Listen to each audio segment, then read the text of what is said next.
Olá, começa agora mais um programa Opinião. Hoje eu recebo aqui o escritor e editor Antônio de Pádua Gurgel. Ele vem aqui bater um papo com a gente sobre a história da justiça no Espírito Santo. E não é por acaso, né? Ele coordenou os livros, né? Esse livro aqui, na verdade, vou pegar aqui para mostrar para vocês, a história da justiça no Espírito Santo. São 2 volumes, né? Porque é uma história bem comprida para se contar, né, Gurgel? E, começando, eu queria saber o que fez você se interessar por participar desse projeto de falar sobre a história da justiça aqui no Estado. Bom, em primeiro lugar, é o seguinte, muito obrigado pelo convite para comparecer aqui. É sempre um prazer vir aqui à TV Assembleia. Sempre sou recebido com muita simpatia, com muito carinho e agradeço de coração. Bom, a ideia de fazer esse projeto surgiu quando eu tive conhecimento de um trabalho do ministro Celso de Mello, chamado Notas sobre o Supremo Tribunal, do Império e República. É uma brochura de 34 páginas que ele, quando era presidente do Supremo Tribunal, ele elaborou porque percebeu que os visitantes, os turistas, pessoas que iam visitar o tribunal, o Supremo Tribunal Federal, não tinham uma publicação, uma coisa qualquer para orientar, para trazer alguma informação sobre o tribunal. Então ele elaborou aquilo, um documento, uma brochura de 34 páginas, chama-se, como eu te falei, né, Notas sobre o Supremo Tribunal. Aí eu estava em Brasília e tomei conhecimento dessa publicação. E o meu trabalho é justamente editar livros, né? Então ao ver esse trabalho do ministro Celso de Mello, eu pensei na possibilidade de fazer um trabalho semelhante no Espírito Santo. E chegando a Vitória, procurei o então presidente do tribunal na época e tive uma conversa com ele falando que eu estava pensando em fazer um trabalho resgatando a história da justiça do Espírito Santo, se ele teria interesse, se o tribunal teria interesse em participar de um projeto como esse, etc. E eu fui muito estimulado a dar sequência a esse projeto.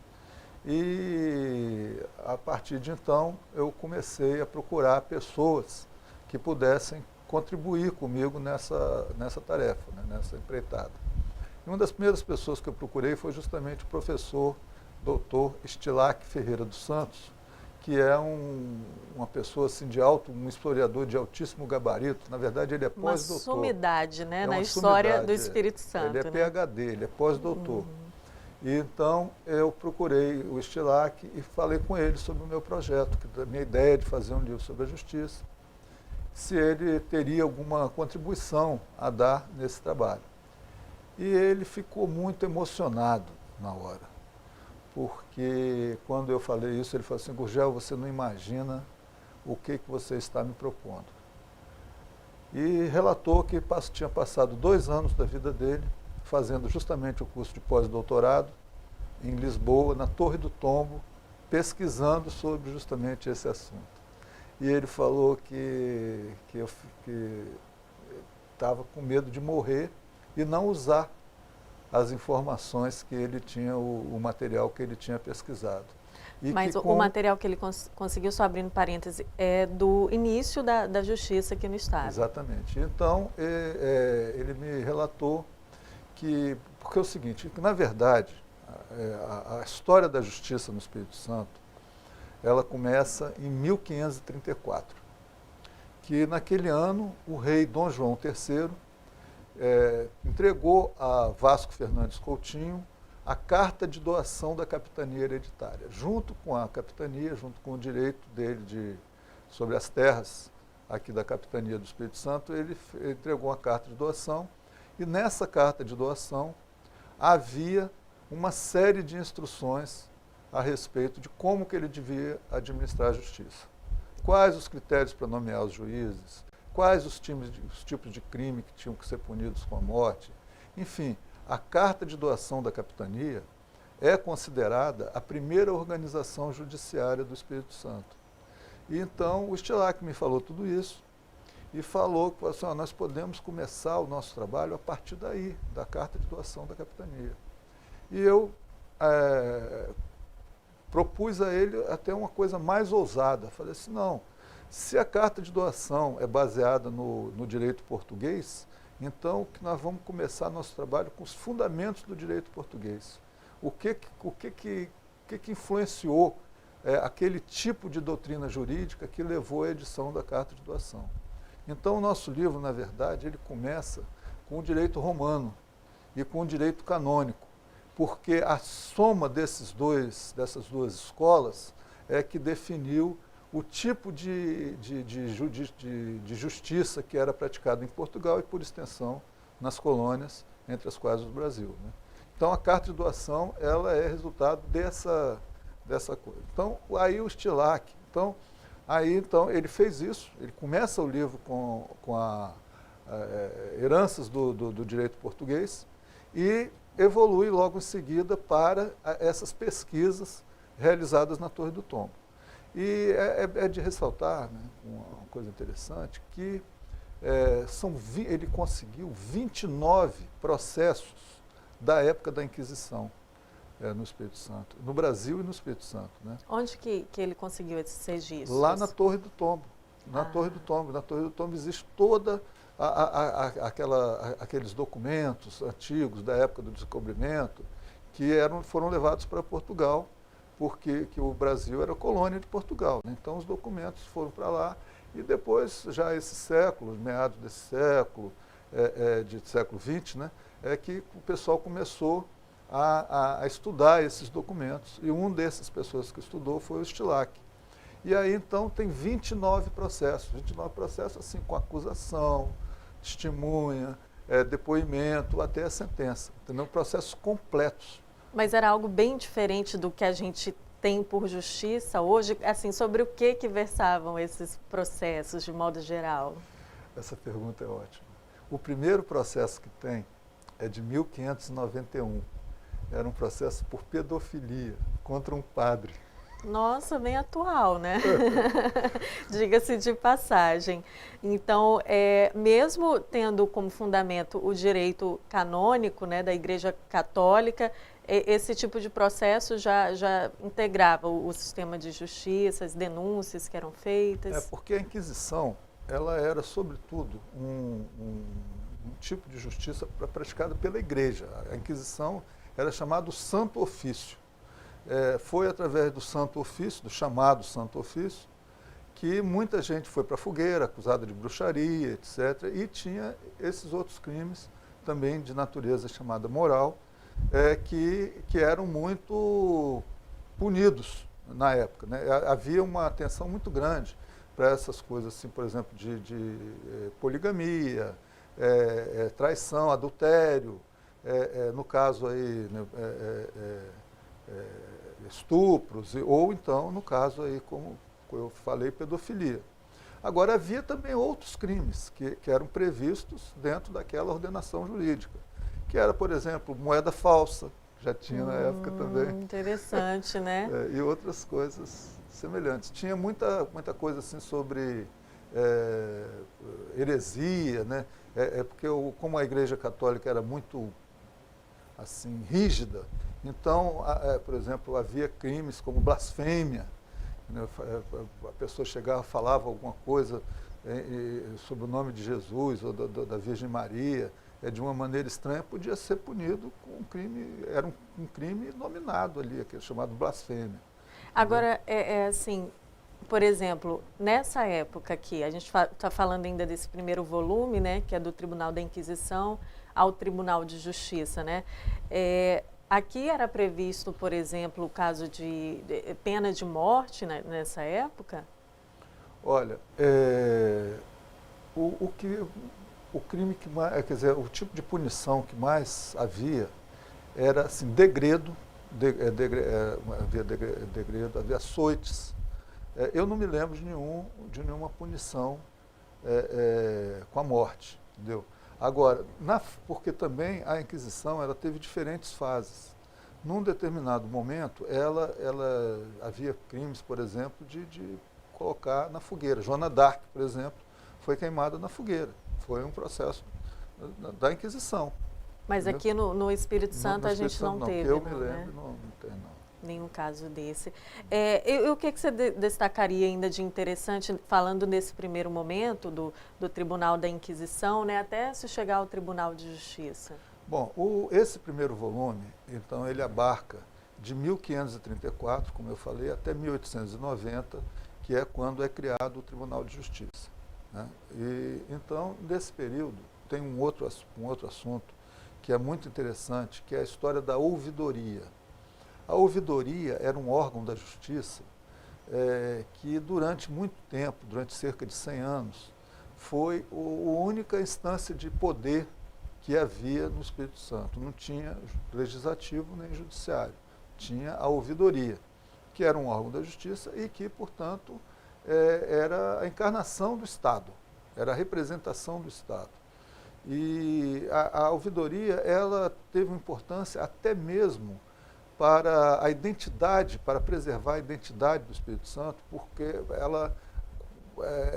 a sua ação determinava o tipo de atividade cultural, a maneira como o povo vivia, né, em última instância. E a maneira como o povo vive é a cultura do povo. Então, os costumes, os modos, então havia essa interferência. Sem dúvida alguma, direta. Isso era uma coisa preponderante, porque o tipo de justiça determinava o tipo de comportamento que as pessoas tinham, né? Estava tudo lá descrito em leis, digamos assim? Exatamente, em leis. Muitas vezes, como era uma coisa um pouco incipiente, nem havia um detalhamento muito grande, mas tinha, por exemplo, sobre essa questão da blasfêmia, tinha coisas incríveis, assim, que você não acredita.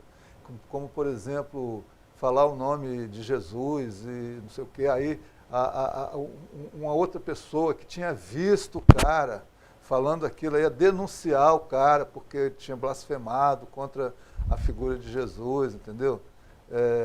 E outras coisas mais. Era um negócio muito interessante, assim, muito primário também, né, por causa da época que se vivia, né? Sim. E então o primeiro volume, ele tem esse período de aproximadamente 490 anos, mais ou menos, 400 e tantos anos. Perfeito, Gurgel. A gente volta a falar mais um pouquinho sobre a história da justiça no Espírito Santo no próximo bloco. Não saia daí.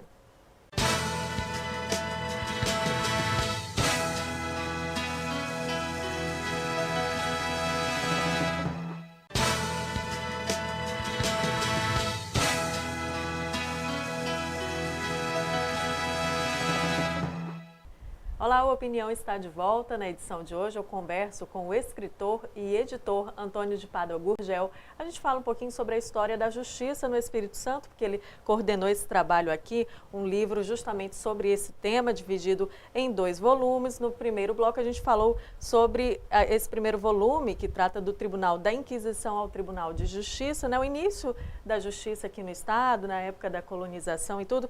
A gente passa agora para o segundo volume, né, que é da República Velha, a Era da Cidadania.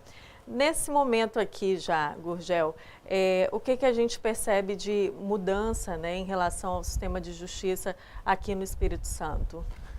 Com a proclamação da República, em 1889, se inicia um novo tipo de ordenamento jurídico para a nação, para o Brasil, né?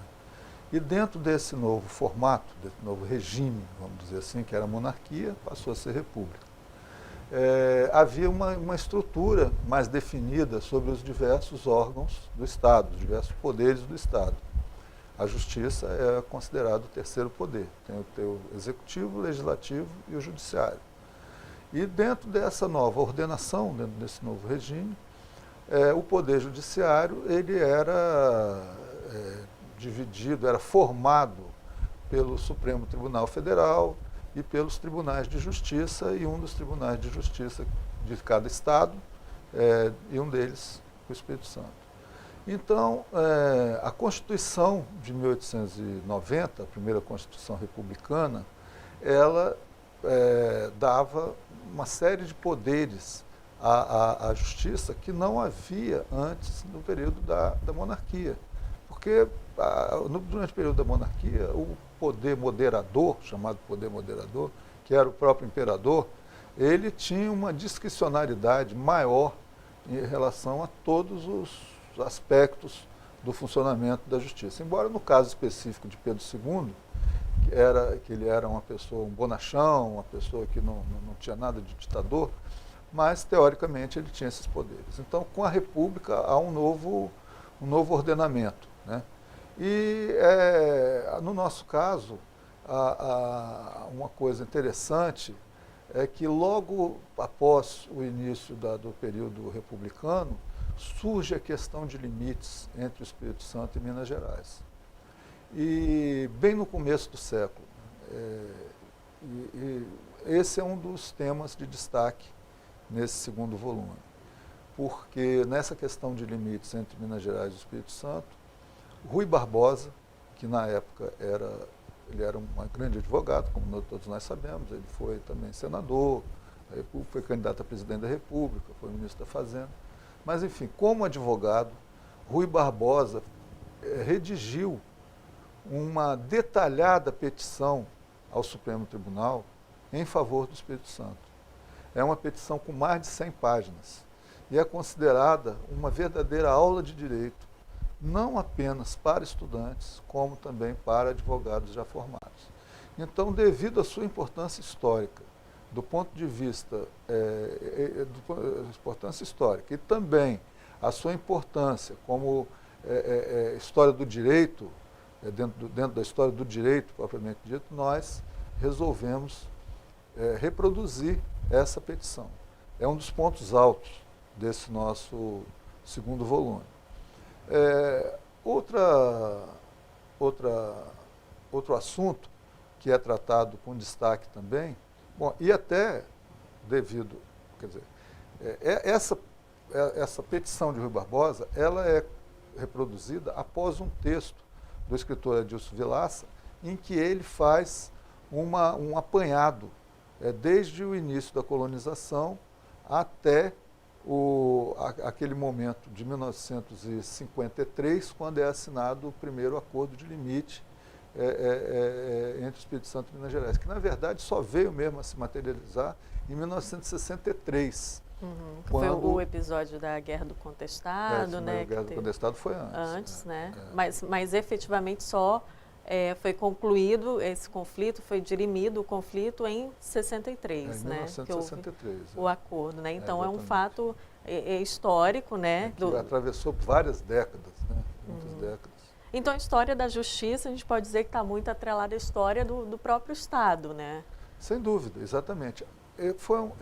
Interessante essa sua pergunta, porque o nosso trabalho, ele ao fazer um resgate da história da justiça, ele na verdade acaba fazendo um resgate da própria história do Espírito Santo. E no caso do primeiro volume, até da história do Brasil. Porque esses processos que nós reproduzimos aqui, eles fazem parte da primeira visita da Inquisição ao Brasil. Quer dizer, depois da chegada do colonizador, quando se começou a ter alguma atividade de justiça no país, de maneira geral, e a corte funcionava em Salvador, na Bahia, alguns dos primeiros processos que foram julgados no Brasil estão aqui nesse nosso trabalho. Então, além de ajudar a contar a história da justiça e a história do Espírito Santo, modéstia à parte, o nosso trabalho também contribui significativamente para resgatar a história do Brasil. Nesse sentido, o ministro Celso de Mello, após a conclusão da obra, ele teve a gentileza de me receber lá no Supremo Tribunal Federal e, ao folhear a obra, ele ficou assim, muito entusiasmado, falou que esse livro precisava estar em todas as bibliotecas do Brasil, pela contribuição que ele traz justamente para essa compreensão sobre as nossas origens, né? Porque o que ele aborda são fatos que aconteceram justamente no alvorecer da colonização. Uma das primeiras coisas que ocorreram após a chegada do colonizador português. Perfeito. Agora, assim, na sua avaliação com base aqui nesse trabalho, né, a história da justiça no Espírito Santo, ela acompanhou também a questão da transformação social, né, com o passar dos anos? Em primeiro lugar, também foi muito bom você fazer essa pergunta, porque na apresentação do segundo volume, deixei muito claro que o nosso trabalho não pretende julgar a justiça, nem o Tribunal de Justiça. Nós não temos condições. Ele é um resgate histórico mesmo, né? É um resgate estritamente histórico. Agora, se a instituição ela está sendo, ou já esteve, ou está sendo comprometida por práticas de corrupção ou não, etc., nós não entramos nesse mérito. Nosso papel não é julgar a justiça, entendeu? Nosso papel é fazer um relato histórico.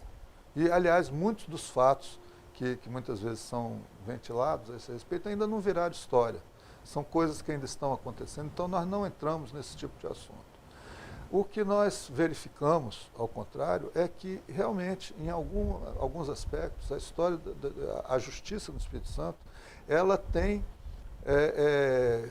tido momentos de pioneirismo em relação à justiça em outros estados brasileiros. Por exemplo, foi aqui que foi a primeira vez que um desembargador foi nomeado sem a participação do Poder Executivo, quer dizer, apenas pelo tribunal, foi aqui, logo após a Constituição de 1988.